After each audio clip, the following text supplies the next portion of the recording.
think that the Ukrainians are very much ready for this. They'll be very distinctive because they will be employing Western tanks, Western infantry fighting vehicles, in large measure for the first time in this war, certainly in this number. I think the Russians will prove to be more brittle than the expectation is. Keep in mind, these units have been in combat for over a year, many of them. They have not been pulled offline to reconstitute by having forces replaced, equipment replaced and repaired, and then doing training before they go back. They just get individual replacements to fill the gap. They're not well trained, they're not well equipped, they're not well led. And I think that these Ukrainian forces, which are well trained, are well equipped, are going to break through. And then you might see a real dynamism to the battlefield. Judge, that's like he's reading from a novel that he wrote, that he wishes those things were true, and he's saying them as though they are. But it's graphically depicted on the ground as being dramatically untrue.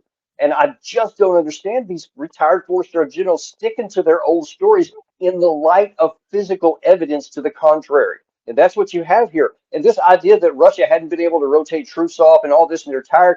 Look, I told you, for 6 months, they have been building these defensive positions without being under fire. They are as fresh as you can get, and he hasn't even gotten to the primary defenders yet.